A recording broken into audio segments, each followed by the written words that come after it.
جو سفر معراج تھا، تو یہ قرآن سے بھی باقاعدہ ثابت اور احادیث نبویہ صلی اللہ تعالی علیہ وسلم سے، یعنی علماء نے اس چیز کو باقاعدہ بیان کیا، بلکہ صحابہ کرام علیہ مردوان میں سے ایک جماعت صحابہ کی جو اسی بات کے قائل اور معتقد کہ یہ معراج جسم مع روح، یعنی ایسا نہیں ہے کہ یہ صرف کوئی روحانی سفر تھا یا روح کے معراج ہوئی، ایسا نہیں ہے، اور ایسا بھی نہیں ہے کہ یہ نیند کا ایک واقعہ تھا، خواب میں، کچھ اس کی تعویل یوں کر لیتے ہیں خواب کا واقعہ تھا۔ میں آپ سے سوال کرتا ہوں کہ اگر آپ کے علاقے میں کوئی شخص صبح اٹھ کر ایک خواب بیان کرنا شروع کر دے، بلا تشبیہ، میں جنرل بات کروں، ایک خواب بیان کرے اور کہے کہ بھئی میں تو رات کو سویا تو میں فلاں ملک میں پہنچ گیا، وہاں بزنس کرنے لگ گیا، میں نے یہ کیا وہ کیا، سیر کی، پھر واپسی آ گیا، صبح میں اٹھاؤں اپنے بستر پر ہوں تو آپ کے سامنے۔ کیسے ممکن ہے کہ ایک رات میں تو فلاں ملک میں چلا گیا، سیر بھی کر کے واپسی آ گیا؟ کیونکہ سامنے والے کو پتا خواب سنا رہا ہے۔ اچھا، جن کے ذہنوں پر مکہ مکرمہ، مدینہ منورہ یہ تصورات رہتے ہیں تو وہ خواب میں بھی یہ زیارتیں کرتے رہتے ہیں۔ اب اگر کوئی یہ کہتا ہے بھی میں خانہ کعبہ کا طواف کر رہا ہوں، میں نے اپنے آپ کو خواب میں دیکھا، میں مدینہ پاک میں حاضر ہوں، میں نے خواب میں دیکھا، کون سا آدمی اس پر اعتراض کرے گا؟ بلکہ کہے گا بھئی اچھی بات ہے، بشارت ہے، اعتراض کوئی نہیں کرے گا۔ اعتراض جب ہی ہوگا جب دعویٰ آگے سے مختلف ہو، اور کوئی دعویٰ یہ ہو کہ جسم کے ساتھ۔ تو رسول اللہ صلی اللہ علیہ وسلم نے اگر کفار کو یہی کہا ہوتا میں نے نیند میں دیکھا، میں نے خواب میں دیکھا، تو کافر شور نہ مچاتے، پھر ایسا معاملہ کہیں نہ ہوتا، پھر آگے اس طرح کے شور مچانے والے، نشانیاں طلب کرنے والے، علامات پوچھنے والے، مسجد اقصیٰ کے بارے میں سوال کرنے والے یہ نہیں ہوتے۔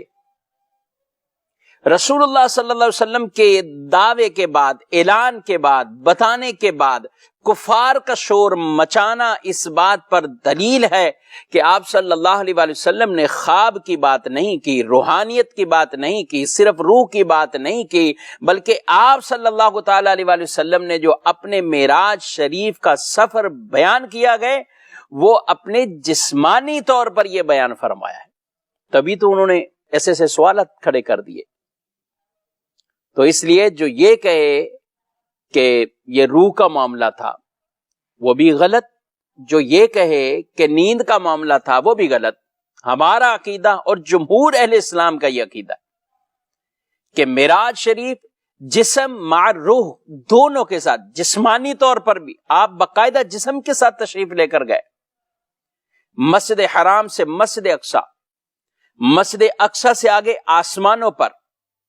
ان آسمانوں پر آپ نے انبیاء سے ملاقاتیں کی، ہر آسمان پر ایک وہ خاص دروازہ جو کسی کے لیے کبھی نہیں کھولا گیا، وہ دروازہ ہے ہی اس کام کے لیے، اس کے پر جو دربان کھڑے ہوئے وہ ہیں ہی اسی کام کے لیے کہ جب محمد مصطفیٰ صلی اللہ علیہ وسلم معراج کے لیے آئیں گے تو وہ پوچھیں گے ہاں کون ہے؟ جبریل سے پوچھا گیا کہ آپ کے ساتھ کون ہیں؟ تو کہا میرے ساتھ محمد صلی اللہ علیہ وسلم۔ تو دروازہ کھلا، آسمانوں پر یہ سیر، انبیاء سے ملاقات، وہاں سے بیت المعمور، بیت المعمور سے آگے پھر مکہ سے لا مکہ کی طرف، یہ مزید آگے ترقیاں آپ نے فرمائی، اور یہاں تک کہ جاگتے ہوئے بیداری کے اندر آپ نے اللہ پاک کا دیدار کیا ہے، اللہ کا دیدار کیا۔ یہ رسول اللہ صلی اللہ علیہ وسلم کی معراج ہے، یہ جمہور اہل اسلام کا عقیدہ ہے، یہ اکابرین صحابہ اکرام علیہ مردوان کی یہ رائے اور وہ اس پر معتقد تھے،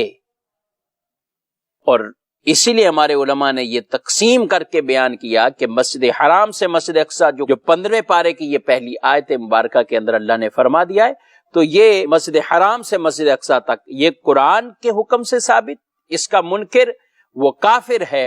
اور اگلا جو سفر بیان فرمایا کئی صحیح معتمد حدیثوں سے، اور ان کی تعداد سینکڑوں کے اعتبار سے، کہ اتنے صحابہ ان کو بیان کرنے والے، اور فرمایا کہ یہ جو آگے کا آسمانوں پہ جانا، انبیاء سے ملاقات کرنا، یہ جو اس طرح کی یہ جبریل امین کا آنا، آپ کو لے کے اس اعزاز کے ساتھ جانا، مسجد اقصی میں آپ کا امامت فرمانا، یہ سارا کچھ کیا ہے؟ فرماتے ہیں کہ یہ معتمد، صحیح، مشہور، متواتر،